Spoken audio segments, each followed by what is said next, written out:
Good morning. I hope you're having a good Sunday. So welcome to Lisbon, welcome to IST, and welcome to the 12th edition of the Lisbon Machine Learning School. Can you hear me well? Yes, yes, the camera. The camera, tilt it up. Yeah, okay, perfect. Okay. Okay. So before giving you some more information, namely about how it's going to work, I'll introduce you to the president of IST, Professor Rogério Colasso, who's going to say a few words. Welcome to IST. Thank you, Rogério, for being here early morning on a Sunday. Thank you, Mario. Thank you. Thank you. The applause make me feel really well Sunday morning. So, my name is Rogério Colasso. I'm the president of Instituto Figueiredo, as Mario says. So, my mission here is just to welcome you here to Técnico, to our school, to this 12th Lisbon Machine Learning School. I understood that there are more than 150 people here at this room, coming from all parts of the world, from all the continents. And after 2 years without being possible to make this school presently in presence and to feel the physical presence of each one, I think it's really a happy moment again to have you here at the Institute and at this room. So just to tell you that I understood that the program here is a little bit pushy. Mario, I think you make a good job of making things for people to work. I think that is the idea. But anyhow, this week the weather is very good. You are here in Lisbon, and so you can. I hope that you have some time to join to the city, to explore the city, to visit the surrounds, the whereabouts. For those of you which are which are the first time that you are being here in Lisbon, I think you will enjoy this. Lisbon is a special city with a special kind of light, which I think it's a good complement to your classes in machine learning. So just I was looking at you, and just to shut down myself forever, I was just in this edition.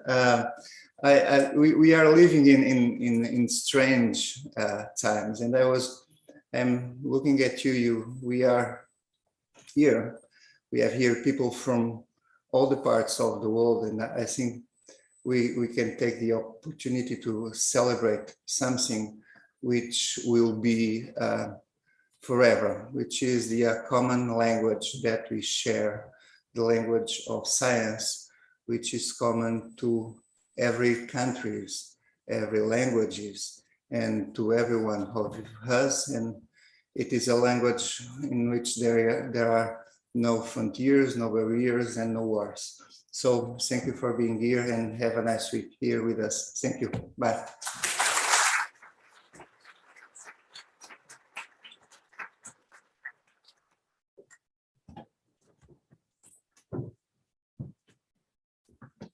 Okay, so good morning, everyone. It's a great pleasure to be back in person for XMLS. The last 2 years, because of the pandemics, it was remote.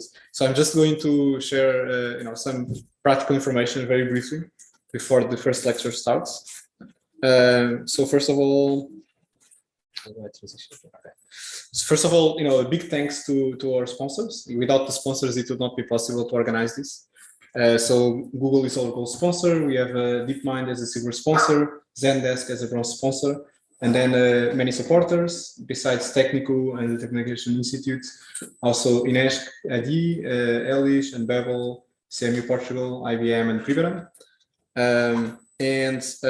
Some of you are already doing your PhD and your masters in topics related to machine learning, but I just want to stress that at Técnico there's also many opportunities for doing studies related to machine learning. We have a unit here connected to the ELIS network called LUMIS, Lisbon Unit for Machine Learning and Intelligent Systems.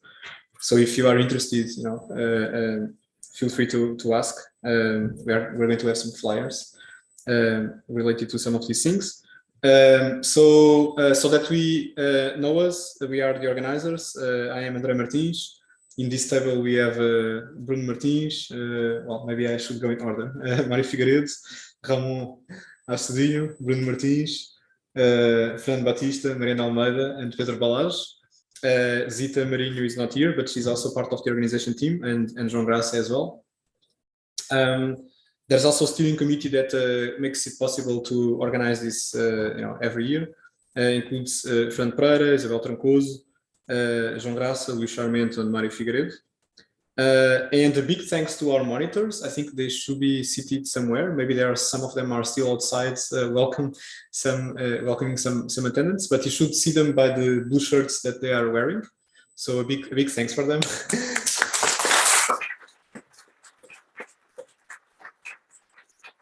They are going to help you with the lab sessions, answering questions and helping with the labs and every questions that you might have about the school. And some practical information. So the place where we are right now, I don't know if you see my mouse, you see. So the place where we are right now is this building. Sorry, it's the civil hall here. This is also the same building where we are going to have lunch. The coffee breaks are going to be in the North Garden, which is this place here. So I think it's both the coffee break in the morning and the one in the afternoon. Lunch is upstairs. Yes, lunch is upstairs, so you need to get one floor up. And the labs are going to be in this location, in the informatics building. Okay, if you just follow the crowds, it should be easy to find all this. But yeah, so if you are lost, you can use this map to find all these places. So besides the in-person school, we also have a Slack. I think most of you are already in this Slack. If you are not, make sure to read your emails and to follow the links. We are going to put some information there, communication about the school and so on. We are also streaming the school in YouTube. I don't know how many people are watching right now, but it's going live. This is useful. So everyone who cannot make it in person still has a chance of seeing the school here. And today this is going to be the schedule. Okay, so we are a little bit behind schedule, not a lot. So this is going to start with 2 morning lectures, mostly introductory lectures today. There is a probability theory refresher taught by Professor Mário Figueiredo, and then Introduction to Python by Professor Luís Pedro Coelho. Then there's lunch. Then there's going to be some labs. And at 5, there's a welcome reception in the North Garden, the same place where we do the coffee breaks. Don't miss it. It's going to be fun. And apart from that, if you have Eduroam, you can just use Eduroam. It should work. The alternative is to use the technical guest account. We have this username and this password. There's also more information that we are posting in the website of the school. We also have a Google group with all the participants. If you haven't registered, you can do so. And finally, we are going to have a banquet, a social dinner on Wednesday at this very nice place in Casa do Alentejo. So if you check this QR code, you can find directions to get there, but the directions are also posted in the website. Okay, I'm going to give you a few seconds to get to these QR codes. Anyway, so the information is also going to be in the website, so don't worry about that. And finally, just one thing about our COVID policy. So masks are not required, but they are strongly encouraged, especially if you are in a closed space. There's also some free self-tests that are going to be available. We're going to put them in the desk there. If you don't find them in the desk, you can ask in the reception. What we recommend is basically to do one, right in the beginning, and then maybe more or less in the middle, perhaps the same day where we have the banquet. And yeah, don't do it here in the venue, do it at home. And that's it. So I hope you enjoyed the school, and without further ado, I'm going to pass the floor to Mario.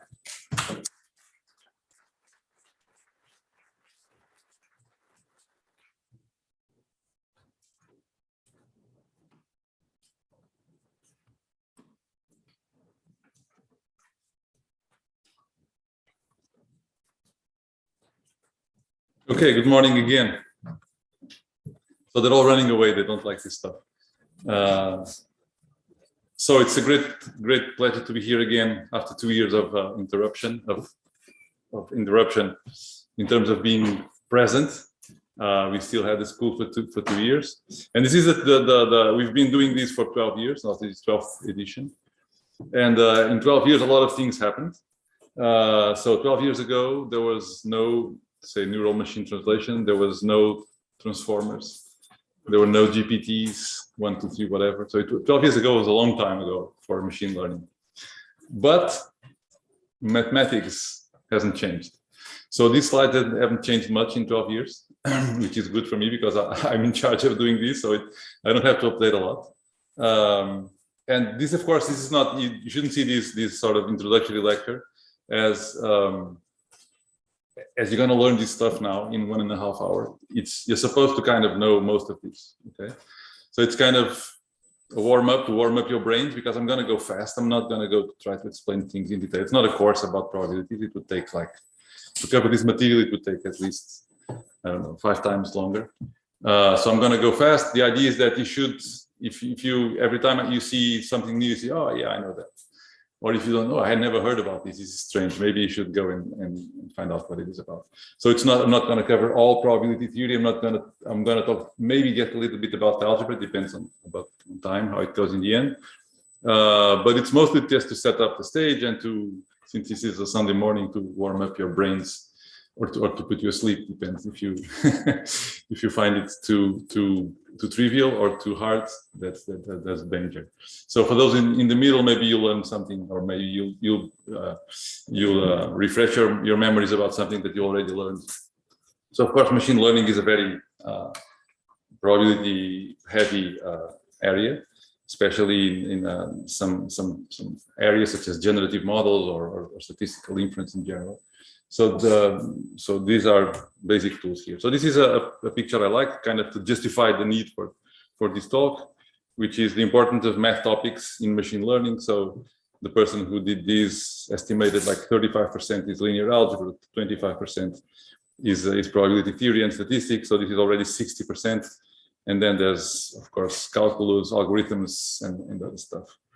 Optimization, I don't really agree fully with this, because optimization is also a very important topic, which I will not cover.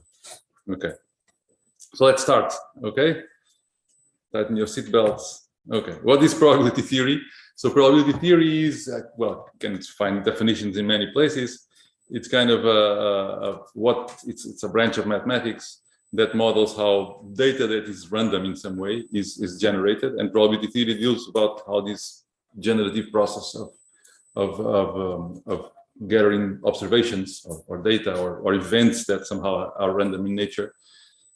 And we'll talk about a little bit what random means. So it's probability theory. So and the backwards path, so from data to probabilistic models, is typically called inference or learning. It's a lot of machine learning and statistics about getting data, and from data building a model or inferring a model or learning a model. It depends on who you're talking to. They'll use different words. Okay, so probability theory at its roots in people trying to be clever about how to play games of chance, like dice and cards, a long time ago. Okay, and almost all the great names of science have been involved and have made contributions to probability theory.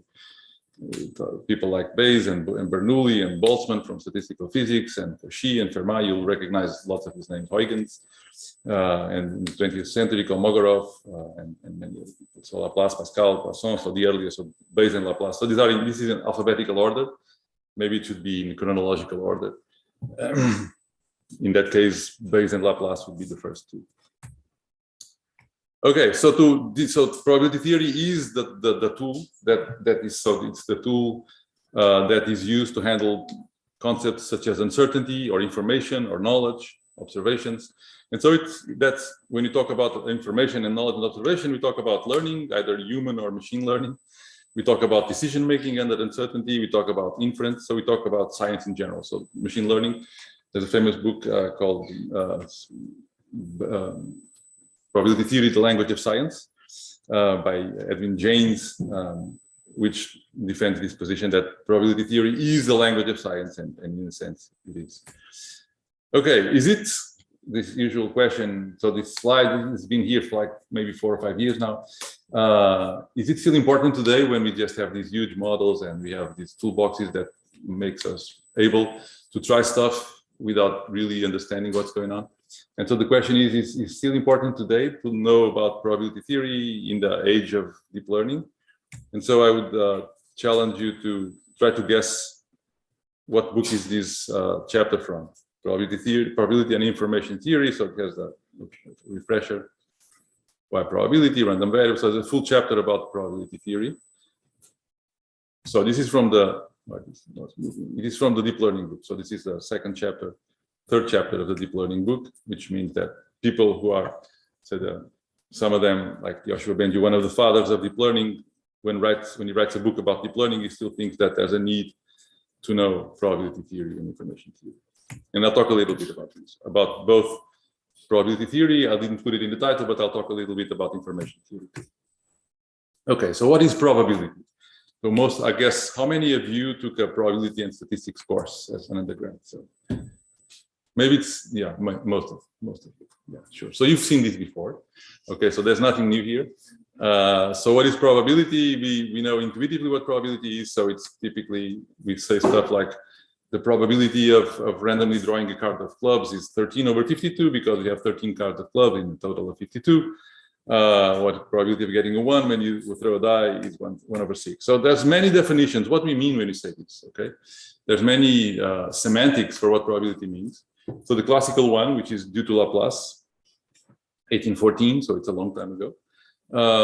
It's more than 200 years ago. He says, well, the classical definition is the probability of something is the quotient between in how many different ways that something can occur, independent and mutually exclusive, out of a total number of ways in which things can occur. So, for example, the 13/52 becomes clear that it's just the number of ways in which you can draw a card of clubs divided by the total number of cards. So this is sometimes called the principle of insufficient reason, in the sense that if I have no other reason to think otherwise, if I don't have any reason to think that some card is more probable than another, then this is the natural definition of probability. There's also, people try to come up with more sophisticated meanings for what probability is. So one of them is this one called the frequentist definition, which says, okay, if you repeat the experiment many times, this is more of an operational definition. If you repeat the experiment many times and keep count on how many successes you have, say how many ones you get when you draw a die, and divide by the total number of draws. If you repeat this experiment an infinite number of times, this should converge to the probability of getting a 1. And there's also, and this one is very important in machine learning, the subjective probability meaning, which in machine learning and in statistics, which is the degree of belief. When you say stuff like the probability that this patient has this disease after running some algorithm, it doesn't mean any of the ones above. It cannot mean any of those above, okay? Because that's for that specific patient. You cannot repeat the experiment. You cannot argue with the number of ways in which the patient can have the disease. It doesn't make any sense. So what this means is a degree of belief. Okay? In some modern, more recent, or in some recent papers in machine learning, this sometimes is referred to as epistemic uncertainty or epistemic probability, and the other one sort of aleatoric probability, but I don't like those names because there's more established names for these notions of probability. This is subjective and frequentist or classical. And this was kind of started formally built by De Finetti in the early 20th century, although it's already somehow implicit in the classical definitions from some other perspective. So the concept of probability is not as simple as one may think. It's still a debate between philosophers of science and philosophers of mathematics. What exactly means? What we exactly mean when we say that the probability of something is something. And there are recent papers, if you're interested in these more philosophical topics, there's a recent paper maybe 3 or 4 years ago in Aeon about different notions of probability and how they differ from each other. Okay. However, it's important to keep in mind that no matter how we interpret probability, the mathematics that we use to deal with it, okay, regardless of the interpretation, the mathematics is always the same. And you can mix them. You can have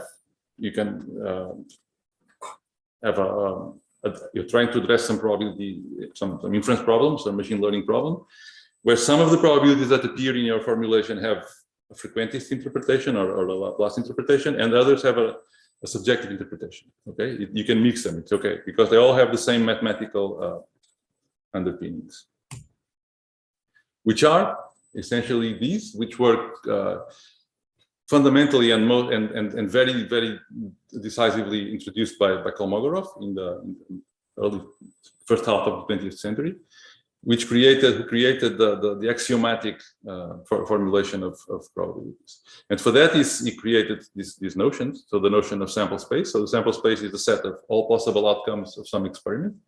So for example, if you toss two coins, the sample space is heads, heads, tails, heads, heads, tails, tails, and so on. If you, in the roulette, it's the numbers from 1 to 36, or the cards, or whatever. Okay, and he created this notion of event. So an event is a subset of the sample space. So for example, an event could be exactly one head in a two-coin toss. So tails, heads, or head, tails, or could be just one of the elementary events, which is a subset, or an odd number in the roulette, or some type of card, or whatever. So an event is a subset of the sample space.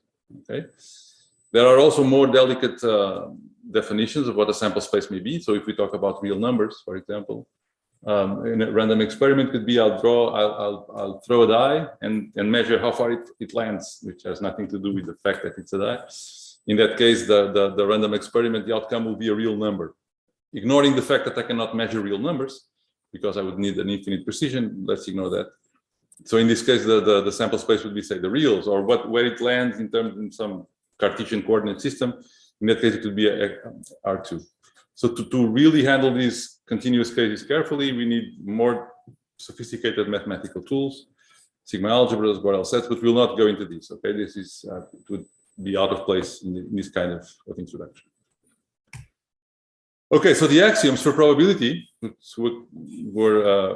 that were proposed by Kolmogorov and are still the foundations of probability theory today are the following. Maybe you all have seen these before, I'm sure. So for any event, the probability is larger or equal than 0. The probability of the sample space is 1, which means that something will happen. If you do an experiment, something will happen. So the probability that the whole space is what you see is 1, because you'll see some event in the whole space. And if you have disjoint events, then the probability of their union is the sum of the probabilities. So, for example, the probability that you get an odd number when you throw a die is the probability of the 1 plus probability of the 3 plus the probability of the 5, because they are disjoint, and you just add those probabilities. That's 3 over 6. That's 1/2. Okay. From these axioms, now you could, if you have a probability theory book on your lap, you could all the rest of the book is basically results that can be derived from these axioms. Okay, you can spend the whole rest of your life deriving stuff from these axioms. Stuff like the probability of the empty set is 0. All these now so the first 3 are axioms. You cannot prove them. You have to believe in them. They make sense. They're supposed to be self-evident. All of these now are things that you can prove mathematically from the ones above. So the probability that the empty set is 0. The probability that if some set is contained in another set, then the probability of this set that's contained cannot be larger than the probability of the other set. For example, the probability of getting a 2 cannot be larger than the probability of getting an even number in the throw die. The probability of the union is the probability of the sum of the probability of each of the sets minus the probability of the intersection. This can be shown very easily, essentially, because if you add the probability of the 2 sets, you're adding the intersection twice. So you need to take it out once. And from these, because any probability is larger or equal than 0, you can remove it from here. You get a bound, which is called the union bound. So now we can spend the rest of the infinite amount of slides that I have going over these, but that's not what you're going to do. Okay. So a fundamental concept in probability theory is that of conditional probability. So which asks for the question, what is the probability that something happened, given that I know that something else happened? Okay, which is called conditional probability. And the definition is this one. It's only defined for things for if B has a non-zero probability. If it has a 0 probability, then this is not defined. Okay, and it's the probability of the intersection divided by the probability of B, of the conditioning event. So it's easy to see what this means. So you're interested in knowing what is the probability that A happens given that you know that B happened. So given that you know that B happened, you want to know what is the probability that you are in the intersection among all possible ways in which you can be in B. So it's just the area of the intersection, or the probability of the intersection, divided by the probability of B. So it's kind of a very intuitive notion of what it means. And it's easy to see that it satisfies all the axioms. So it's a probability, it's a valid probability. It's larger or equal than 0. You sum to 1 because the intersection of the complete set X with B is just B itself, and so on. And it satisfies all the axioms. Okay, as you probably also know, we say that two events, let's say, are independent, and we write them like this. So it's an upside down. It's supposed to represent two orthogonal lines. So A is independent from B if the probability of the intersection is the product of the probability. So this is a definition of independent, and we'll see that it matches really well that one. So this is the conditional probability that we just saw, and the definition of independence that we just saw. And it's easy to see that the relationship is the following: if two sets are independent, then the probability of A given B is the same as the probability of A. So again, it's intuitive. It says that if B is independent from A, I don't care if I know B or not, the probability of A will always be the same. A simple example, to show, for example, that the card that you draw, the number that you draw, and the suit that you draw when you draw cards are independent. Okay. For example, what is the probability that you observe some particular card, say the 4 of hearts? It's 1/52 because you have 1 out of 52 cards. Okay. What is the probability of being a 4 card, and what is the probability of being a hearts card? So the probability of being a hearts card is 1/4 because you have 4 suits.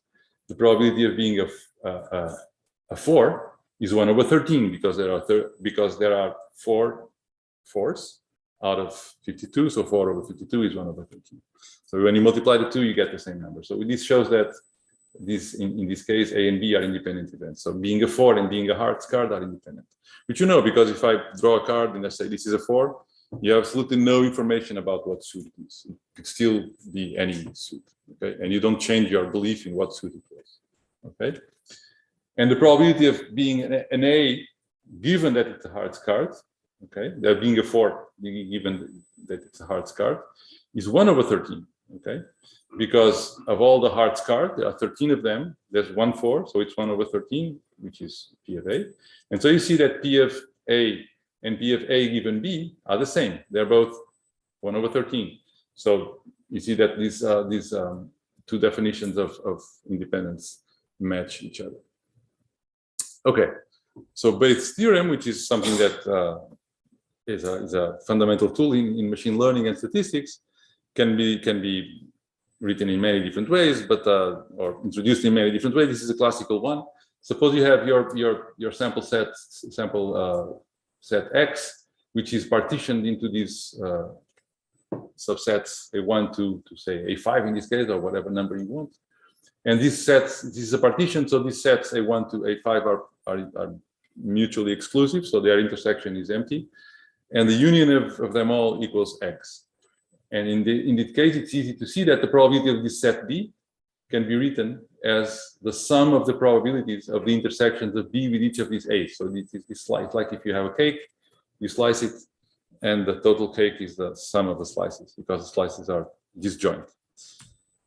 And what Bayes' theorem said is that if you want to know the probability of being in one of these subsets, A1, A2, A3, A4, so on, given that you are in B, okay, is just the probability of the intersection of B with that particular set of the intersection, divided, of course, by the probability of B. This is just a definition of conditional independence. But since P of B can be written in this way, you just replace it and you get this. Okay, so sometimes, very often, so Bayes' theorem is just seen as this. So it's usually called Bayes' theorem when you have an expression that relates P of A given B with P of B is given A's. Okay, and this just comes from the things that we saw before. So the intersection, probability of intersection can be written as the probability of B given A times P of A. by the definition of P of B given A that we just saw. Okay, so this is a way of going from what is the probability of being in a set, given that you know that you are in some one of another collection of sets, relating that with the other probability that you want. So it's called sometimes law of reverse probability. How do you invert this probability? Probability of being in one of these sets, given that you are in B. So there are in other contexts you can write it slightly differently. So Bayes inference or Bayes law is extremely important, especially in this. It was extremely important in the pandemic when we talked a lot about sensitivity of tests and false positive rates and disease prevalence. And it's easy to picture what Bayes theory says about stuff like this. So this is something that maybe most of the population should know this picture. So if you have a population, this is blue large square, and you have a test, which the green means the population, the fraction of the population that tests positive for something, okay? And the red ones are the people who are actually sick. We have some disease for which this test was designed. And here we have so different intersections and unions and so on have different meanings. For example, the fraction of red that is inside the green is the sensitivity of the test, is the probability that you test positive given that you have the disease, and so on. So I'm not going to go into detail of this. So this is just the Bayes law written for this very particular case where both variables are binary. So being sick or not, testing positive or not, and coming up with the probability that you are sick given that you tested positive. Okay, it depends on stuff like sensitivity of a test, which is what is the probability that the test is positive given that you are sick.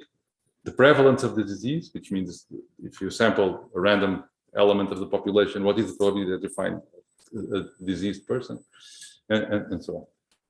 Probability of test given that you're not sick is the false positive rate, and so on. And so this is a nice illustration. You can learn about probabilities and a lot of things in science by reading XKCD cartoons.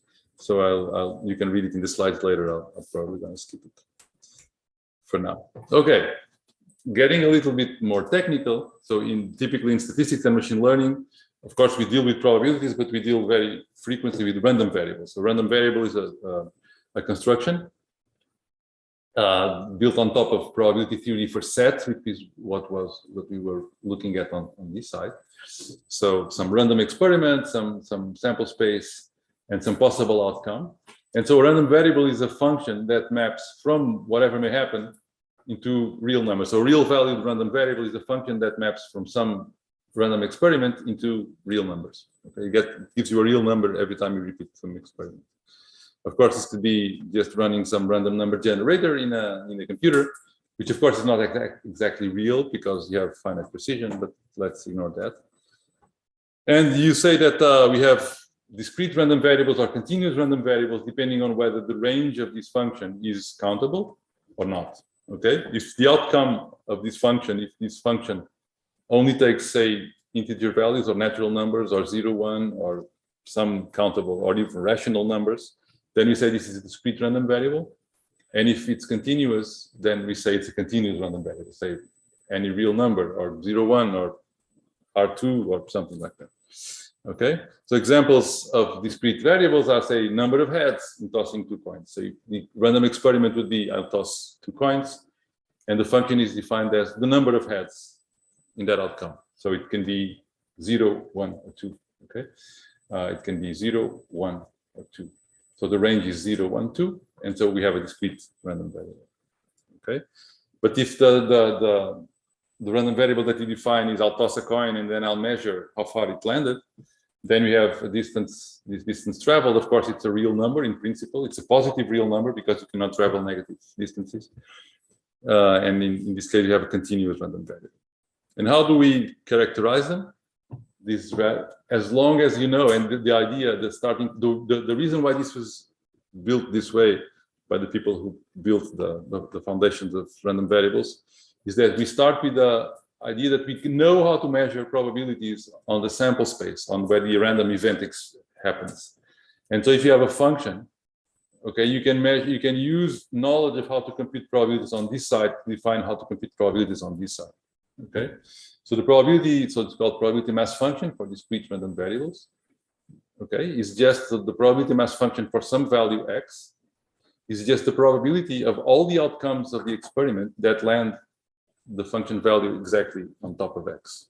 Okay, so example, number of heads when you toss 2 coins. Okay, so what is the probability of, say, getting 1 head? Is 1/2, because there are 2 possibilities out of 4 of getting precisely 2 heads. It's tails head or head tails. Okay, so it transforms the business of computing these probabilities into a problem of counting in how many ways can I have this particular value. Okay, so it becomes easy, and it's a very solid definition because it builds on everything we know about how to compute probabilities on sample spaces. Okay, so there I'll just talk very briefly about important discrete random variables. So the uniform, it's probability mass function 1/36 for a roulette, for example.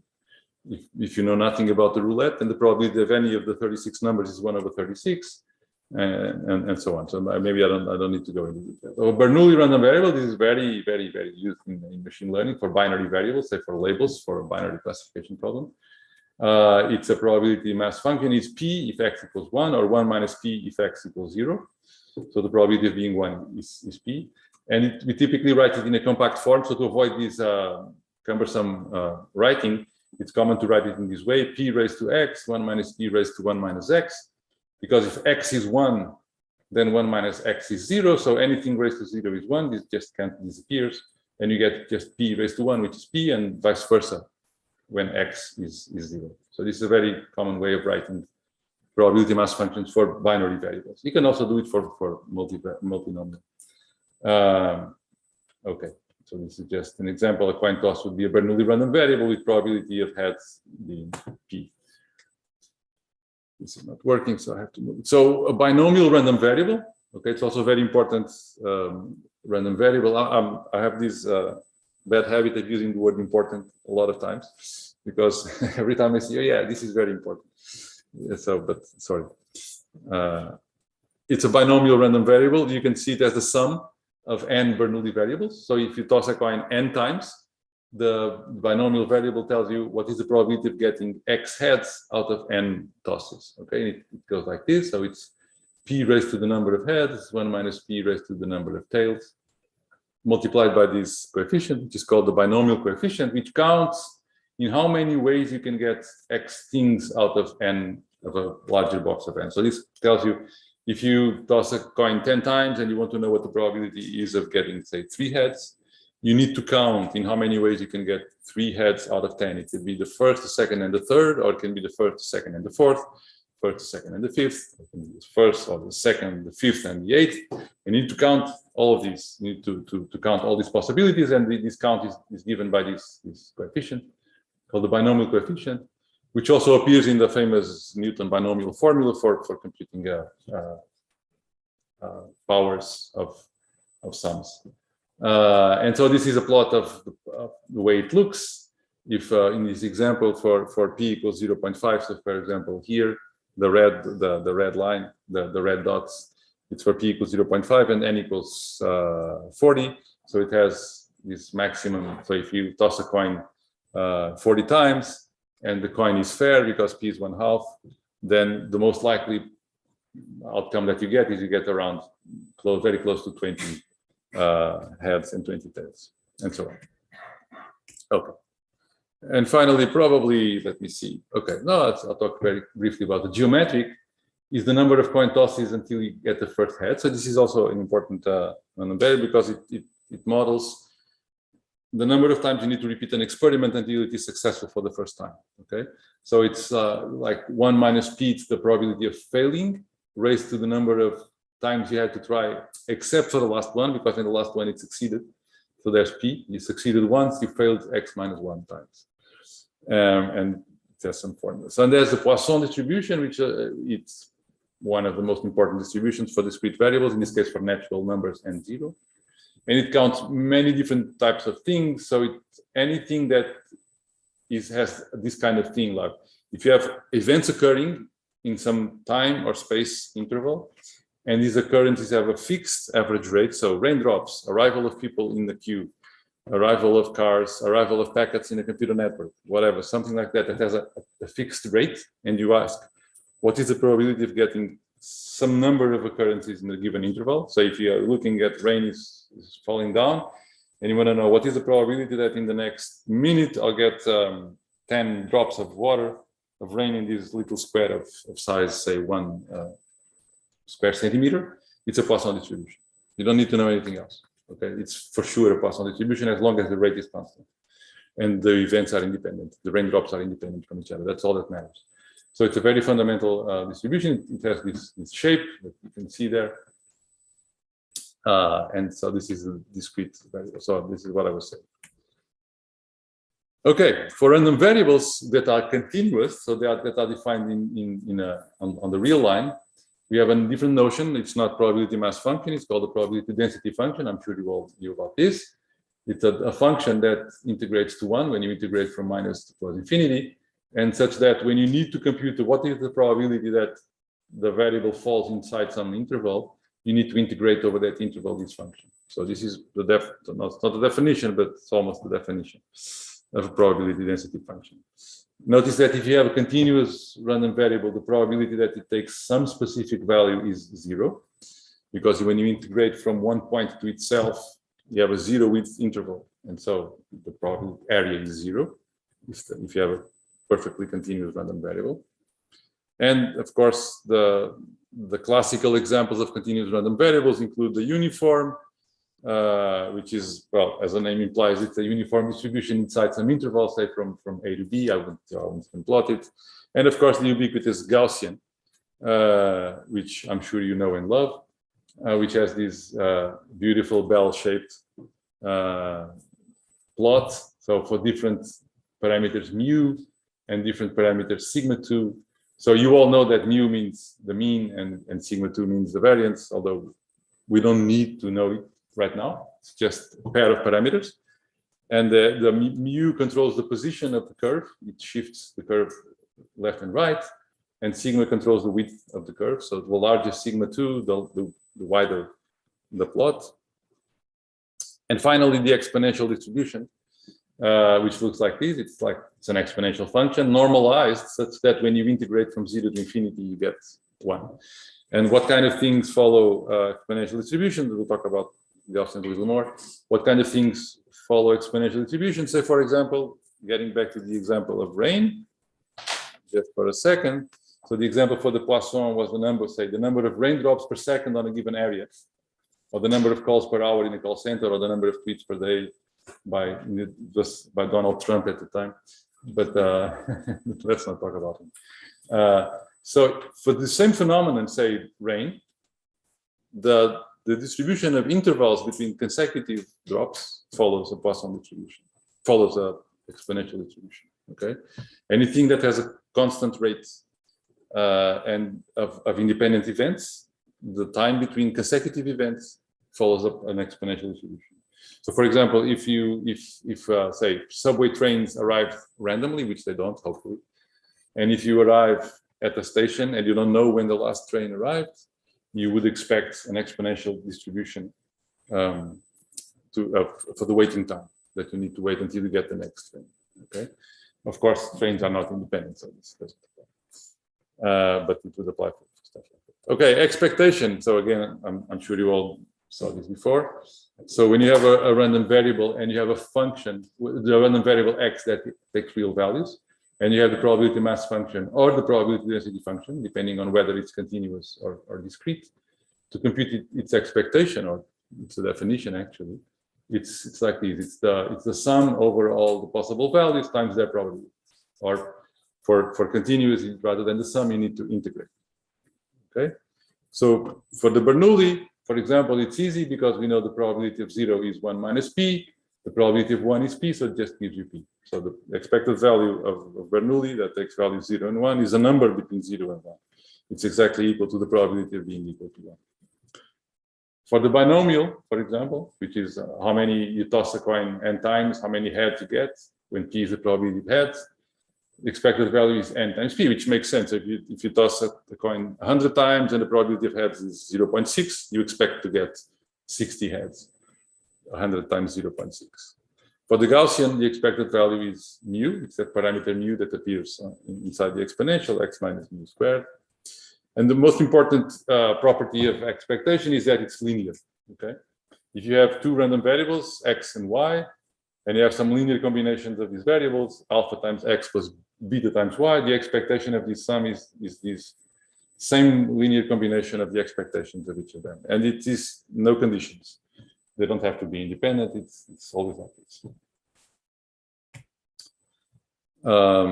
Okay, for functions of random variables, okay, if you want to compute not the expected value of x, but the expected value of some function g of x, you can just replace the xi in the formula by the g of x and g of xi. Okay, this is sometimes called the law of the lazy statistician, because if you were a bit naive, would say, oh, I need to first find probability mass function or distribution of g of x, and then I can compute its expectation. You don't need that. Okay, you can simply plug g inside the formula, and that's why if you Google the law of the lazy statistician, this is what you get. Okay, examples of this function that you can plug there. For example, the square of the difference between the variable and its expectation. Okay, the expectation is well defined. If it is well defined, of course, anything, as always, there's always a caveat. There's always the thing that should be added to anything that depends on, say, integration or summing. That if the sum converges, so if you have a probability mass function and you choose this function g, this sum. So if you have an infinite, say if you have a finite number of possible outcomes, this always exists. You have a finite sum. But say for a Poisson distribution, which has an infinite support, it can go all the way to infinity. Depending on what this g function is, you have a series, and this series may or may not converge. So for some functions, this may not converge. Or here, when you try to compute this integral, it may diverge, and so the integral is not defined. Okay. So in this case, you say this random variable has no expectation. Okay? So there are many examples. Cauchy random variables have no expectation, for example. They're not very important in machine learning, so I'll skip them. Okay, variance. In this case, it's easy to take the square and expand it, and we get this. Actually, this is a general formula. Just results from expanding the square and rewriting things. So we can always compute the variance as the expected value of the square minus the square of the expected value. This is how we typically do it in practice. So for the Bernoulli random variable, after noticing that x squared and x are the same, because 0 squared is 0 and 1 squared is 1, so it doesn't matter if you square or not. You see that the value of x, the expected value of x squared is p, and so when you plug this into this formula, okay, you get p minus p squared, which is p times 1 minus p, which is a famous expression for the variance of the Bernoulli variable. For the Gaussian is that parameter sigma square. Of course, this is not easy to see. You have to compute this integral to come up with the value, but it's easy to see. I'll probably skip this. And well, we don't know. Who has never seen this, or who has seen this picture before? No one has seen this picture before? Some of you. Anyone from Germany? Some. Okay, so you probably remember this 10-mark banknote a long time ago. Maybe you were very young then, or not even born. Maybe you were born. So this is Gauss. Okay, this is the Gaussian function, the Gaussian PDF, probability density function, this expression for the Gaussian. So this is so important that it was actually figured in the banknote, probably the most often used banknote in Germany at the time, 10 marks, approximately 20 euros now. So there's not a lot of science in these banknotes. This one was there. Unfortunately, the euro notes, there's no euro note with Gauss or with any math. Okay, why is it so important? For many reasons. Okay, why is the Gaussian so important? One of them is this thing called the central limit theorem, which is very often used to prove things in statistics and machine learning, which has the following: if you have a random variable, say yn, which is a sum collection of n random variables that are independent. Okay, so they're independent. They have some mean, some expected value, and some variance. Okay. And you want to compute the expected value of yn. It's easy. We know that the expected value of the sum is the sum of the expected values. That's easy. we compute the variance. The variance, they're all independent, so the variance is just the sum of the variances, okay? And now let's do something which is probably you've seen before, which is normalize these variables. So what to normalize means I want it to have zero mean. So I take the variable and I subtract the mean. And I want it to have unit variance. So I take the square root of the variance and I divide it, okay? And in this case, I have this z variable as zero expected value and variance 1. So the idea is simple. So you have some random variable that's computed by adding a bunch of n random variables, and then you keep normalizing.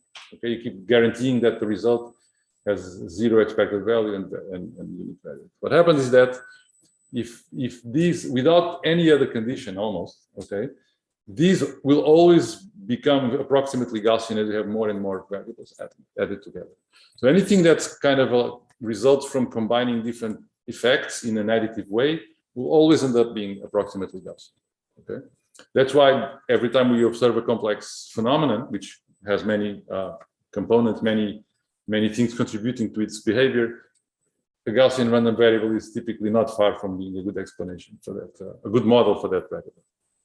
So this is a very important reason why Gaussians are so relevant and so prevalent in science and in machine learning. There's also the other reason, which is, as we will see, they're easy to manipulate in many contexts. Okay, so up to now we've been only talking about essentially about one random variable.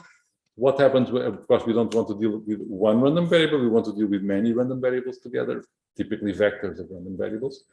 So we need to define stuff like joint probability mass function, which I'm sure you've seen. So the probability mass function of two random variables, x and y, is the probability that x takes this value little x and that y takes the value little y.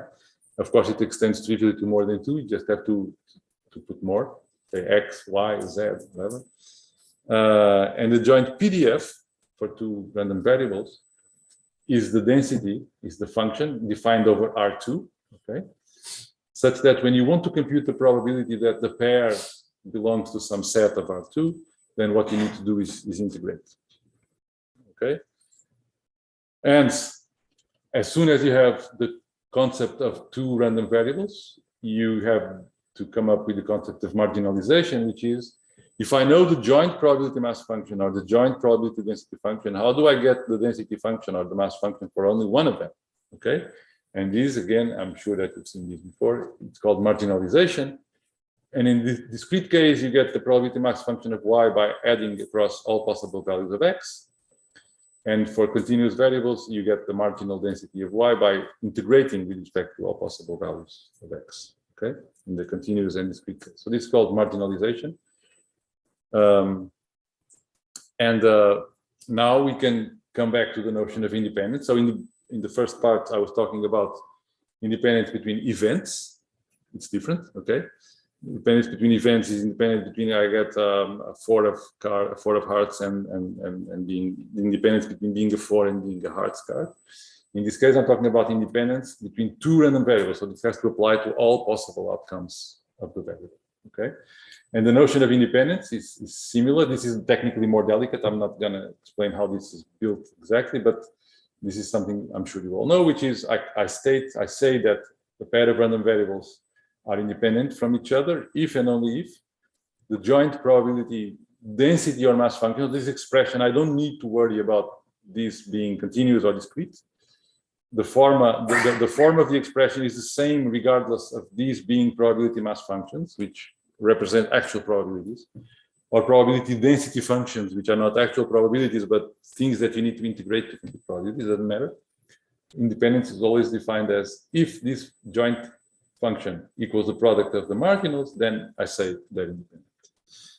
And this implies, but is not implied by, the fact that the expected value of the product is the product of the expected values. So it's easy to see that if you have this property, then when you want to compute the expected value of the product, you have a double integral. And since the function factorizes in two, you can separate it into two integrals and you compute one expectation, the other expectation, and then it's just a product. But this is not a sufficient condition, okay? You may have many variables where this is true, but they're not independent, okay? So be careful with this implication. It's true. The true implication, but it's not a true implication from the right to the left. Okay. Again, as we did for sets, for probabilities, we can define conditional probability mass functions. Same expression, exactly as before. But now it's true, it's the same expression. I'm going to write it both. Same expression exactly for discrete and continuous random variables. This is very convenient. We don't need to really, when we're dealing and manipulating these expressions, we don't need to worry a lot about whether we're talking about discrete or continuous variables. Okay, it's the same formula. So the conditional probability or probability density of x given y is given by the quotient between the joint probability mass function or the joint probability density function, depending on whether it's continuous or discrete, divided by the marginal, which again is either a probability or a probability density, but it doesn't matter. The formula is exactly the same. Actually, the meaning of these two expressions is slightly different from a mathematical point of view, but we don't need to worry too much about that when we are manipulating them. Okay, and in this context, Bayes' theorem, again, it's just corollary, it's just plugging, it's just inverting these and using these twice. It has exactly the same form, regardless of whether you're dealing with densities or mass functions, or discrete or continuous variables. It says that the conditional density or mass function of x given y is the conditional density of y given x times the density of x divided by the density of y, okay, or mass, doesn't matter. Okay, and you will use these. You've used this before for sure, and if you work in machine learning, you'll use it a lot more. And it's also, interestingly, it's also even valid in the mixed case. You can have one of the variables being discrete and the other being continuous. Okay, it doesn't matter. It's always the same expression. Okay, now I could, well, spend, this is like, would be probability 101, very basic. If you have a pair of discrete random variables, binary random variables with some joint probability mass function, this is just an example to see how to compute marginals. To compute marginals in X, you sum across Y's, you sum rows. To compute marginals in Y, you sum columns, and then you, by normalizing accordingly, you get conditionals of X given Y or conditionals of Y given X. Notice that in this case, these columns add to 1. In this case, the rows add to 1. So you can see computing conditional probabilities as the operation of taking a joint probability mass function, all these 4 numbers sum to 1, and transforming this table into a table that rather than summing to 1 the whole table, you have either the columns or the rows summing to 1 by normalizing appropriately. Okay. So an extension of the multivariate of the Bernoulli random variable, which is just for one variable, is the multinomial random variable, or sometimes called multinulli, which takes this form. You can think of these as, say, if you throw a die 10 times, or if you throw 10 dice, it's the same. You want to know how many ones, how many twos, how many up to 6s you got, okay? Or something that has probability P1 of having 1s, probability P2 of having 2s, and so on. And so if you see, it's a very similar expression as you get for the Bernoulli, just instead of so-called binomial coefficient, you have a multinomial coefficient, which is if you have a collection of say, n throws of something that can land in k different ways, in how many ways you can have out of those n throws, x1 ones, x2 twos, xk k's, okay, say for dice, okay. The parameters are probabilities that sum to 1, of course, and the outcomes also need to be correctly normalized. So if you throw 100 dice on the floor and you count how many ones, how many twos, how many threes, and so on, when you add all these counts, you get to have 100. Otherwise, you lost a die somewhere, or you counted 1 twice. Okay, so there's this condition that the number of counts needs to be equal. The sum of the number of counts needs to be equal to the number of dice that you had. Otherwise, it's not correct. And so the probability of that not happening is 0, because it means that you lost a die, or another one just appeared that out of nowhere.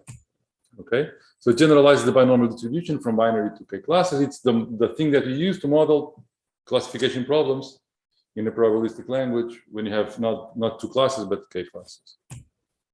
But the example was throwing of dice, which I was also, this is what's behind the classical model in NLP called the bag of words, which models text as random sampling words from a bag of words with some probabilities.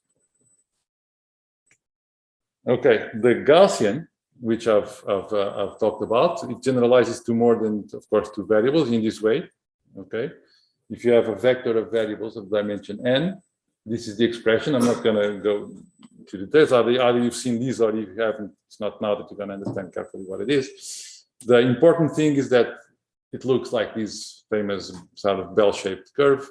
But the important thing about the Gaussian, I just want to highlight these, are two things, okay?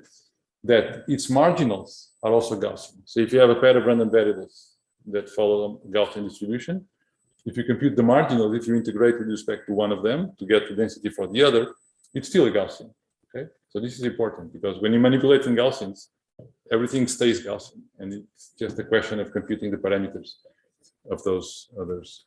And the other thing is that the conditionals are also Gaussian, okay?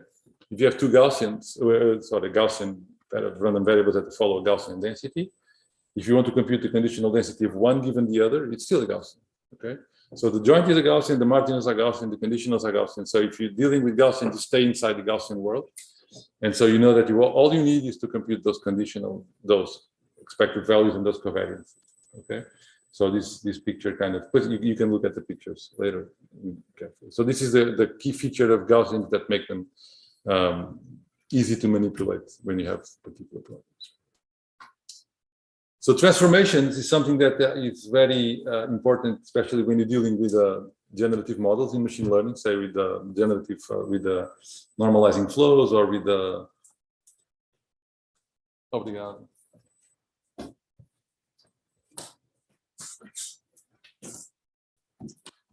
normalizing flows or with some variation autoencoders, whatever. So this notion of transformation is extremely important. Sorry, I've probably used the word important maybe 100 times now. So the question is, if you have some random variable that for which you know the probability density or mass function, and you have another random variable which is a function of the first one, you have transformation, go through some transformation. What is the distribution of the result? Okay, this is the question. In the discrete case, it's very easy. Okay, you just need to invert the function. Okay. It doesn't matter, and this inversion should be seen in a generic way. It's not. It could be a one-to-many mapping. Okay, so g minus 1 here should be understood as all possible x's such that g of x equals y. So this function g does not have to be injective. Okay, if you have three different x's that end up in the same y, the probability of that y is the sum of the probabilities of those three x's. Okay. So this is inversion. It is g minus 1 always exists as long as g exists. In the continuous case, you have this more complicated formula, which I will not explain in detail. It's just important to notice that we need to be able to compute the derivative of the inverse function. Okay, so this needs to be invertible. In this case, this is for strictly monotonic functions, because if the function is not strictly monotonic, then when you try to compute g minus 1, you may have more than one solution. Okay, so a function that goes like this, up and then down and then up. There are some y's that correspond to different x's, and then you need to do this for all possible solutions of g of x equals y, and the formula becomes a bit more complicated. And in the multivariate case, this is what you see if you ever looked at normalizing flows. Is generalization of these, but with the Jacobian rather than the derivative.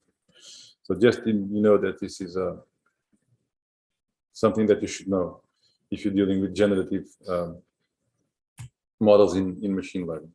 So covariance, correlation, and all that. So if you have a pair of random variables, the covariance is defined as the expected value of these products, which is its expected value of the deviation of each of them from its corresponding mean. So x minus e of x, y minus e of y. In the sense it measures how much they agree, in the sense that if one is going up above its mean, then the other is also going above its mean, or vice versa. They're both going below their means together. So they're correlated somehow. So the correlation is positive. It means that they both agree. When one goes above the mean, the other also goes above the mean, typically.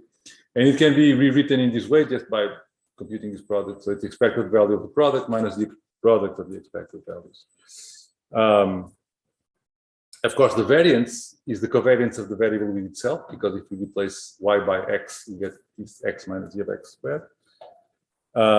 There's also the correlation, which is a normalized version of this. If you divide the covariance by the square root of the variances, the product of the two, then this becomes a number between -1 and 1, where 1 or -1 means that the variables are deterministically correlated with each other. So one is a function of the other. And as we've seen before, this is kind of a corollary of something we've seen before. If two variables are independent, meaning the joint density is the product of the marginal density, this implies that the covariance is 0. But the covariance being 0 does not imply that they're independent. Okay, it only implies that they are uncorrelated. But uncorrelation, not zero correlation, only implies independence if the variables are Gaussian. That's one case where the implication goes both ways. Okay, covariance for multivariate random variables. We have n vector, so this can be written. This is a matrix version of this. It's expectation of x transpose. So what is x transpose? If x is a vector, x transpose is sometimes called the external product of x times itself. It's just a matrix that has all possible products of all possible of the components of x, so x1, x2, x1, x3, and all the way down to xn. So it's an n by n matrix with all the products. And the covariance for the Gaussian case that we saw the expression is precisely this matrix C that appears in the formula for the multivariate Gaussian. Okay, now I could spend, there's a whole list, which I'll just flash, a whole list of properties of expectations and covariance. For example, I'll just say the first one. Expected value of x is mu and y is a times x, where a is some matrix, then the expected value of y is a times mu. So there's a lot of properties that they are very important when you're dealing with trying to manipulate these things. Okay, I'll just mention two which are very often used. One of them is standardization. If you have some variable that has expected value mu and covariance c, if you want to transform it into a variable that has expected value 0 and covariance identity, you subtract the expected value and you pre-multiply by the inverse of the square root matrix of C. And then you get this something called standardization. Why it's called standardization? Because 0 expected value and covariance identity is called a standardized random variable. Sometimes you have data versions of these where you have your data set and you subtract the mean of each column or row, depending on how it's arranged, and you divide by the variance, by the standard deviations of each feature to get something with 0 mean and unit standard deviation. Okay, and by combining, say, facts 2 and 3, you get something that's in generative models. It's called the reparameterization trick, which is if you want to generate a variable that has some covariance and some expected value, you can start by generating another variable that has 0 expected value and identity covariance, and by this transformation you get to that. So this is something that's very famous for people who work in generative models, say variation autoencoders and stuff like that, which is in that context it's called the reparameterization trick, but it's just a standard formula from multivariate statistics. I will skip this part. Yes, I will. Exponential families, if maybe you've seen this before. This general way of writing all these distributions such as Bernoulli, Poisson, binom, all of these can be written in a common notation, which is called an exponential family, which I'll skip in the interest of time. It's not super important now. I will skip inequality. So there's again, if you do theoretical machine learning, you spend a whole day trying to prove inequalities. That's all the people who do theoretical machine learning do is prove inequality. And they all build on some basic inequalities. I will not go into them. So like Markov's inequality is the mother of all inequalities in terms of probability theory. Chebyshev's inequality, which you probably heard, is a corollary of the other one. I will skip it. Cauchy-Schwarz, which comes from algebra, also applies to random variables. This is a classical result. So there's lots of them, and Jensen's inequality. This one I will talk a little bit about, which is very important. So I'll use the opportunity to introduce the notion of convex function. So again, I'm assuming that most of you know what a convex function is.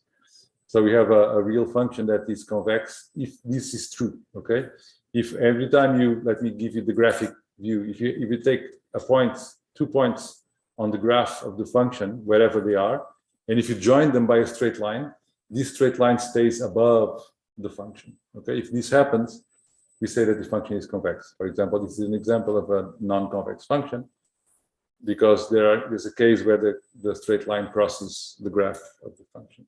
So mathematically, this says that the function computed at any, and this is called a convex combination of 2 points. So if I have 2 points x and y, and if I build another point which is alpha times x plus 1 minus alpha times y, some point somewhere in the middle between x and y, it's called the convex combination.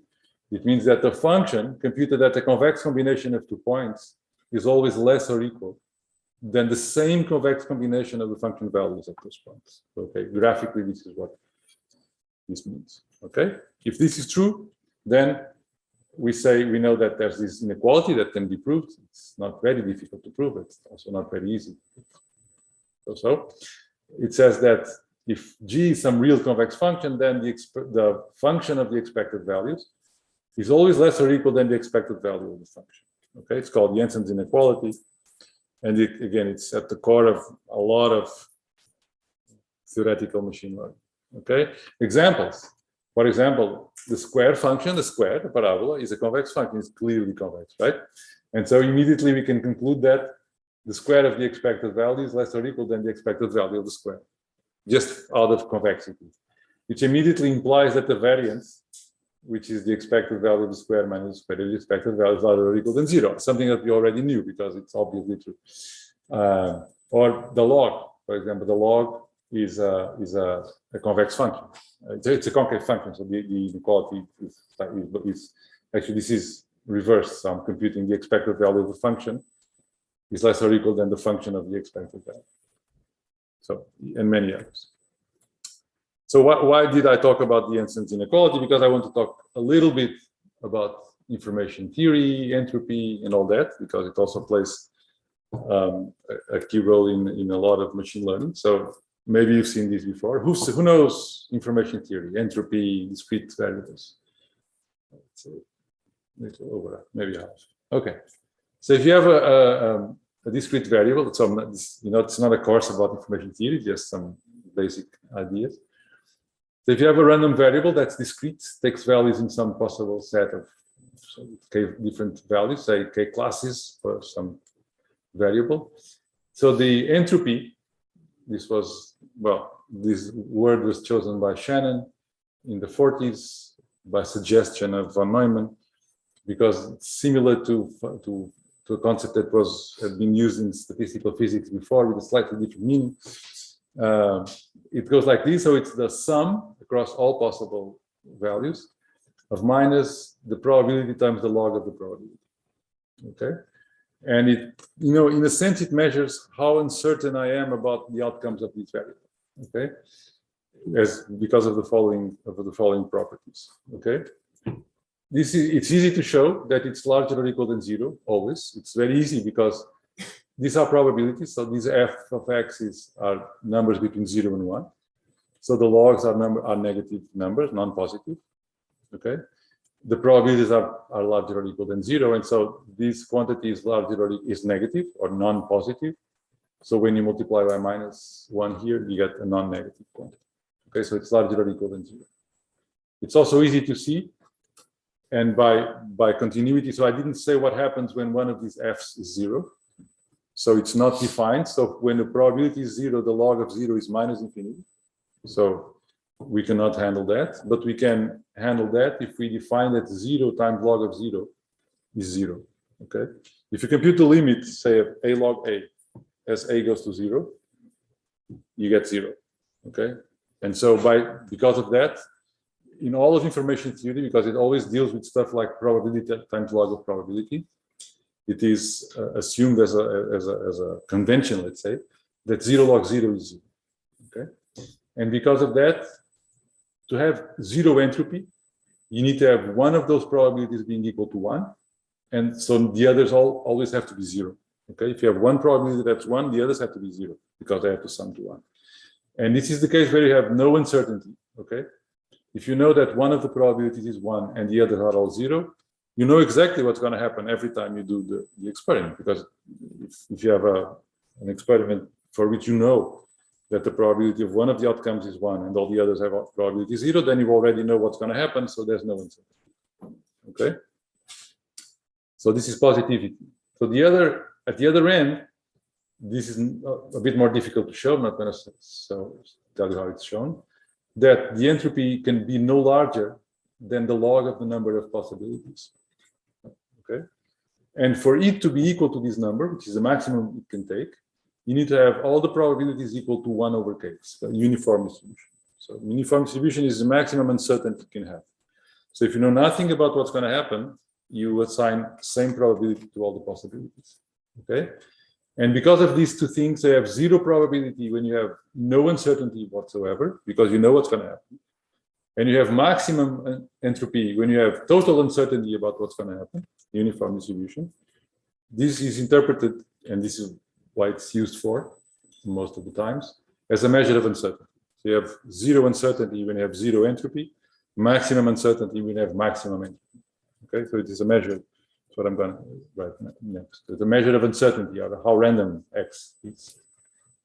Okay. If the logs are taken to base 2, the units in which this is measured is called bits per symbol. So if we interpret this as being symbols being produced or classes or whatever, the number bits means how much information you have. So you can. This has a very important connection with coding. It means that you can build a code for this variable, a binary code that only uses age bits. Okay. What is a binary code? Is you can think of it as a collection of binary questions that you can ask. So suppose I'll give you a collection of objects, and I tell you with what probability I would choose each of these objects, and then I think of an object. Okay, and then you get to ask me binary questions to find out which object I'm thinking about. Okay, and if you follow an optimal strategy, then the expected number of questions that you need to ask is close to age of X, to the entropy of the distribution. Okay, there used to be a TV show in the US called the 20-question game. It was about people. Like, I think of someone, and you need to ask me questions until you find out who I'm thinking about. Okay, and there's an optimal strategy for that, and it can be shown that the optimal strategy, the number of binary questions, is exactly the entropy of the distribution. Okay, that's what I was saying. Okay, so entropy is widely used everywhere. Okay, there are almost no areas of science that we deal with information and with probabilities that don't use entropy. So of course in physics, in biology, in computational biology, in neurosciences, in ecology, in economics, in finance, every time you need to characterize uncertainty and the randomness and information, you will end up using entropy. So entropy is a fundamental concept in modern days. Okay, so what happens if the variable is continuous? If the variable is continuous, you cannot use this expression because this is not a probability mass function, it's a probability density function. Then you have to replace the sum with an integral. Now, this is very unfortunate because this is no longer an entropy. It does not have the same meaning. It is no longer true that it's larger or equal than 0. It's very easy to see that it's easy to compute the entropy. If you say that F is a uniform distribution between A and B, it's very easy to show that the entropy, the differential entropy is log of B minus A. It's log of the size of the support. But because the size of the support can be less than 1, it's perfectly okay to have a uniform variable with a support which is less than 1. Then the log of something which is less than 1 is negative, and so the differential entropy can be negative. Okay? If the differential entropy can be negative, you can no longer see it as an uncertainty because there's no such thing as negative uncertainty. What does it mean to be negatively uncertain about something? It would mean to be more than certain. There's nothing that is more than being certain. Okay, so this cannot be interpreted as an uncertainty. Okay, unfortunately. But it still has a lot of nice properties. For example, it has yet another reason why the Gaussian is important. Because if you have, among all possible random variables, continuous random variables, that have some variance, the one that has the highest differential entropy is the Gaussian. Okay. So this is a nice result. That again, another reason why the Gaussian is an important random variable. And another quantity that's related to these two is something called the Kullback-Leibler divergence, which you will encounter frequently in machine learning if you have not yet, which measures how different two distributions are. So if you have, for the discrete case, if you have two probability mass functions, f and g, so if you compute this quantity, you get somehow a measure of how different they are. Suppose that they are equal to each other. If they're equal, this f and this g are always the same. So this quotient is 1, log of 1 is 0, you get a 0. Okay. If they're not equal, then some of these quantities will be larger than 1, others will be less than 1. They cannot all be larger than 1, or not all be less than 1, because the sum of the f's and the sum of the g's needs to be 1. They're both probabilities. So if they're different, some of these quotients will be larger than 1, others will be less than 1. And in that case, some of these logs will be positive, others will be negative. But because of the fact that the log is a concave function, it can be shown that this quantity is larger or equal than 0 no matter what. Okay, so this is it's not a very difficult proof, but I will not make it, of course. It can be shown that no matter what, I gave you this example just to show that it's not obvious. Okay, because there are some negative and positive quantities here, but still the sum becomes always larger or equal than 2. So this is larger or equal than 0, and it's 0 if and only if these two functions are the same. Okay, and that's why it's used as a measure of how different two distributions are. Okay, now if instead of discrete variables we have continuous variables, okay, we replace the sum by the integral, okay, which is what kind of the natural thing to do. But now there's something different happening, which is, unlike the entropy, this is still always positive. It doesn't matter if we're dealing with discrete or continuous random variables. The Kullback-Leibler is always larger or equal than 0, no matter what. And it's 0 if and only if these two functions are the same. Not as a technicality, because this is an integral, so then they don't have to be equal everywhere, they just have to be equal almost everywhere. They can differ in some isolated points with 0 measure, but that's, forget about that if you want. You can think of these, they're 0 if they're equal, okay? So this is nice, because when you're dealing with Kullback-Leibler divergences, you don't really need to worry about whether the variable that you're dealing with is discrete or continuous. This fact is always true. And so in a sense, this Kullback-Leibler divergence is a more fundamental property than the entropy, because it's more universal for these. It has more universal properties. Of course, it's obviously a non-symmetric function, in the sense that if you switch f with g, you don't necessarily get the same, because see, f and g do not appear symmetrically in this function. F appears here and there, and g only appears there.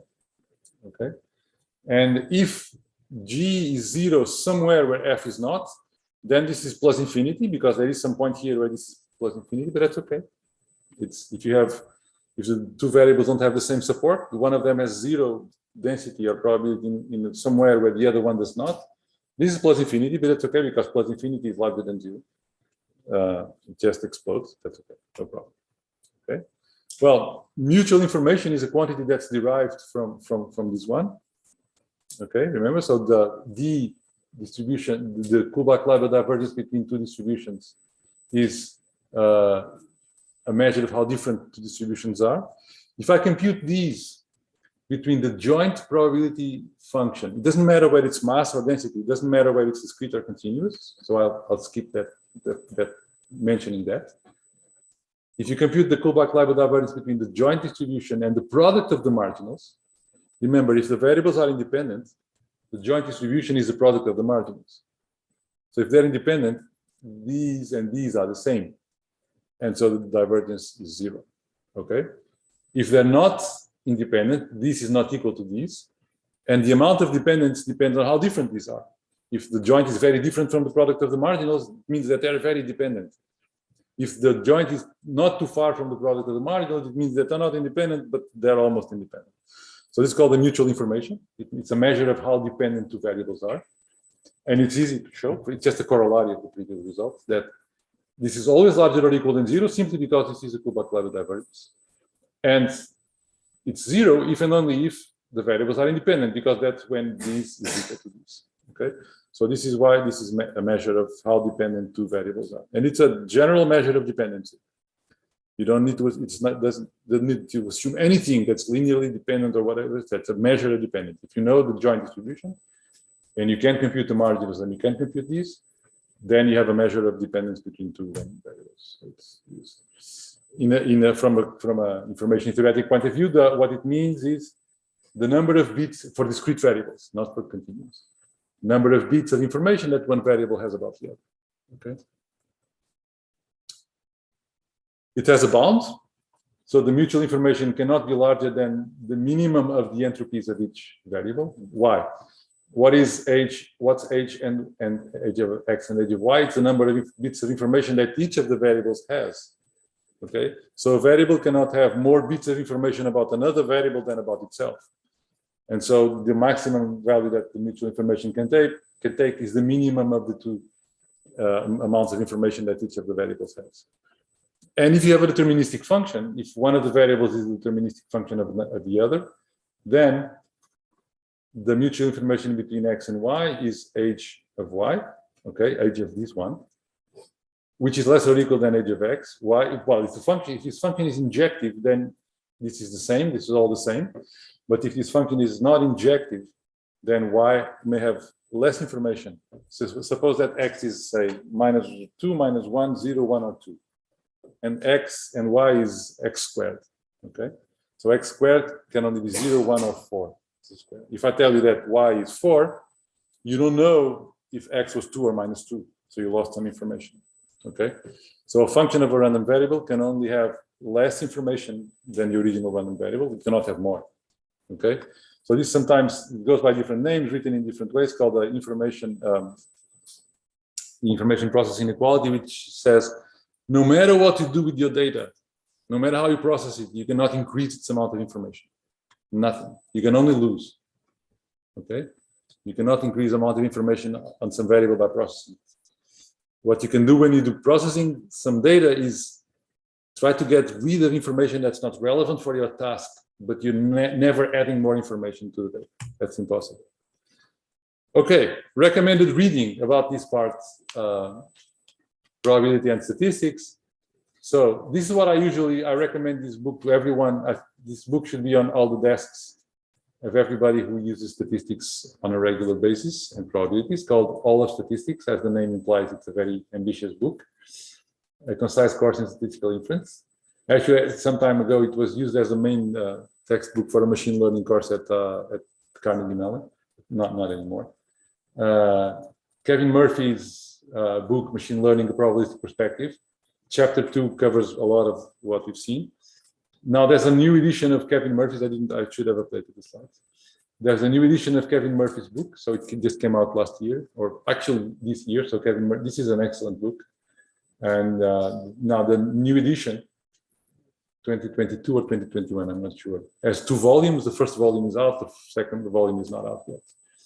And if you want something more compact, so in the first lecture of the machine learning course at Stanford, they do something sort of like this, review probability theory, and they cover some of this stuff. They don't cover the information theory part, but it's a nice text. And in the last 7 minutes, I'll try to stay on time. I'll just review now this is going to be flashy. It's kind of things that anyone who does machine learning should know, okay? I'm not going to explain a lot. So everybody knows what a matrix is. Actually, I assume that you know what a matrix is because I've talked about matrices before. So it's just a box full of numbers. You know that a vector is just a matrix with one column. You know that, this is what I just said, that a row is just a matrix with one row. And you know what a transpose of a matrix is. So this kind of thing you should we know all this. You all know this, I'm sure. So this is just to make sure that you all know this. You know what the transpose of a matrix is. You switch rows with columns, and it's symmetric if nothing changes. You know how to multiply 2 matrices. You know that there must be some agreement between the number of columns and the number of rows in the matrices, otherwise you cannot multiply them. You know to compute inner products between vectors. You just sum all the products of corresponding components. You know how to compute outer products of 2 vectors. It's just creating a matrix that has all possible products of the pairs of elements in the two vectors. You know that matrix products are not commutative, but they are associative. Okay, so you can multiply, you can group in different ways and you get the same result, but you cannot switch the order. Actually, you may not even be able to compute one of them, even if you can compute the other, because the dimensions may not agree. You know to compute transposes of products is the product of the transposes in reverse order, the transpose of the sum is the sum of the transposes. There are some special important matrices such as the identity matrix, which has ones along the diagonal and zeros everywhere else. It's a neutral element of matrix products. You have a generalization of these, which is a diagonal matrix, which has numbers along the diagonal, not necessarily ones, and zeros everywhere else. You can have upper triangular and lower triangular matrices, which kind of the name says what they are. You all know what an eigenvalue is, I'm sure. It's an eigenvector. An eigenvector of some matrix is a vector that when you multiply by the matrix, this is the same as multiplying the vector by just a number, which is called the eigenvalue. You've all seen this before. So now I want to see a bored face on all of you because it means that this is old news. So the eigenvalues of a diagonal matrix are the elements of the diagonal. What are the eigenvectors? Well, I'm sure. I'm sure. The trace of a matrix is the sum of all the elements along the diagonal, and it's also equal to the sum of the eigenvalues. It's not easy to show, but it's a famous result in linear algebra. The determinant of a matrix is the product of all the eigenvalues. It also has other definitions, but this one is nice. Properties of the determinant as determinant of the product is the product of the determinants. The transposing does not change the determinant. And this one is important, which is the determinant of some number times a matrix is that number raised to the dimension of the matrix times the determinant of A. Exactly the same reason why if you want to compute volumes, what happens to volumes when you multiply all the dimensions by some quantity, right? Also, if you double all the dimensions of a swimming pool, the volume of the water is 8 times larger. It's 2 to the third power, right? Because this is exactly the same reason, because the determinant is a product of stuff and they all scale similarly. Well, product of the trace of the sum of the traces. The trace has this permutation property, which is you can rotate the matrices around and the trace doesn't change. This is very important for manipulation with matrices. You all know what the matrix inverse is. It's a matrix that you multiply by the other one to get the identity, if it exists. It may not exist. For a matrix to be invertible, the determinant needs to be not zero. The determinant of the inverse is the inverse of the determinant. To solve a system, what we typically would like to do is to compute the inverse of A. So remember, you all know that this is a system of linear equations. If you can invert it, if this is a square system, same number of rows as columns, then you can solve it by inverting A. Of course, the inverse of the inverse is A itself. The inverse of the transpose is transpose of the inverse. The inverse of the product is the product of inverses in reverse order. And there are many algorithms to compute inverse matrices. In general, you avoid it because they grow cubically with the size of the matrix. Okay, unless something happens like being convolutions. Okay, then it's much easier. Quadratic forms. We saw these at the exponents of Gaussians. What does it mean to have X transpose AX, where X is a vector and A is a matrix of corresponding sizes? This is the product, the sum of all the products between all the pairs of components of X, weighted by the elements of the matrix. It's called a quadratic form. We say that a matrix is positive semi-definite if this quadratic form is always non-negative for any X, okay? And it is positive definite if it's always strictly positive, unless X is 0. In that case, it's of course 0, okay? And it's possible to show that for a matrix to be positive semi-definite, we need, and it's sufficient and necessary, that all the eigenvalues are larger or equal than 0. And the same thing for positive definite. Okay, you all know about vector spaces. I'll probably skip this, so you know what vector spaces are. It's a set equipped with a pair of operations, which is called sometimes a sum. and another operation by an external set, which is called a field, which satisfies all these properties. So the sum is associative. So you think of vectors. So it's a sum between vectors is associative. When there's a zero vector, that when you add it, nothing happens. There's a symmetric vector. There's products by scalars that satisfy some properties. The fundamental one is distributivity. So think of this as general product and addition between vectors and multiplying by scalars. So the elements of V are sometimes called vectors, or they're called vectors, and the elements of F are called scalars. There are many examples. I will not go. So the classical one that you always use is Rn with standard addition and standard multiplication by scalars. But there are many other examples. For example, matrices of some size are also a vector space. Complex matrices are also a vector space. Binary vectors with the sum being exclusive OR, it's also a scalar field. It's also a vector space. So there are set of functions are also vector spaces. So it's a very general tool. Okay. So you know how to compute norms. So we know what the norm is. It's a function that takes a vector and produces a real number that satisfies its properties, homogeneity, which means that the norm of alpha times a vector is absolute value of alpha times the, and most importantly, triangle inequality. The norm of a sum is less or equal than the sum of the norms, and so on and so forth. So blah blah blah. So there's these examples of norms. You all know these. You'll read it during the coffee break, I'm sure. All norms are equivalent. Okay, it's very important. Okay, all norms are equivalent in the sense that in finite dimensions, all norms are equivalent in the sense that if in some norm a sequence of vectors goes to zero, it goes to zero also in all the other norms, any other norm, because all norms can be related with each other by constants, by numbers that multiply one norm by another, which are always valid inequalities. Okay, and because of these, you see that you can always sandwich a norm below and above by another norm with some constants. Okay, which means that if this goes to zero and this goes to zero, of course this has to go to zero. So this is very useful when you're trying to show that things go to zero. Okay. Inner products you know about, so I'll probably skip this because we're out of time, and you just to know what's in here. So all of this, and it's not a lot. It's just a definition. Singular value decomposition. If you have not seen it, who knows about singular value decompositions? Wow, you all know about singular value decompositions. Great. So you've seen this picture before. And convex sets and convex functions, and yeah, you know what I'm doing, right? So if the equivalent, so there's in that Stanford machine learning course, they also have these the same authors. This is Zico Coulter.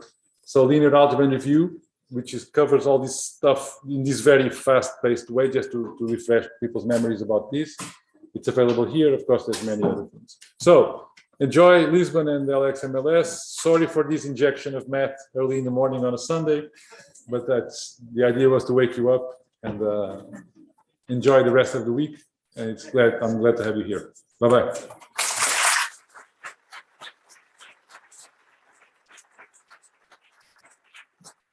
Of course, if you have any questions about any of these or any other topic that you want, I'll be around and glad to answer questions. So I know what the question is. I'll be at the coffee break if you want to ask questions. If you want to ask questions now, of course, I'm more than glad to answer. There's a question there.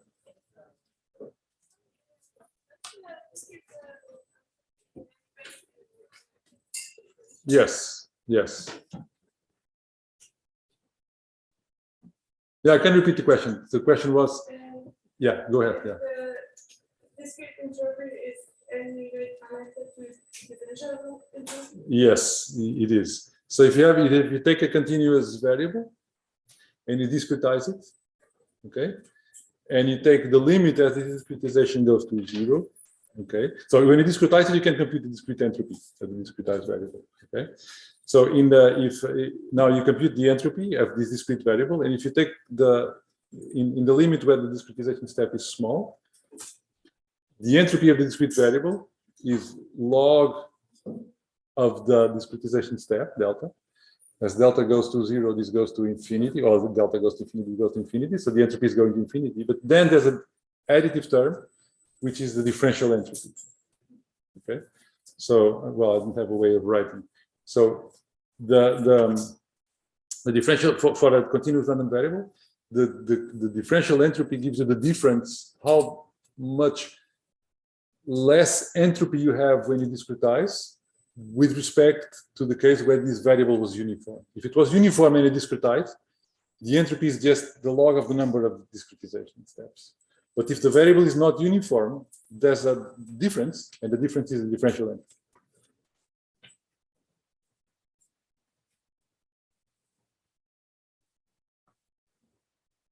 Could you perhaps tell about yourself? Me? Oh, okay. Okay, so I'm a professor here at the IST, at the Technical or Instituto Superior Técnico. I've been here for a long time.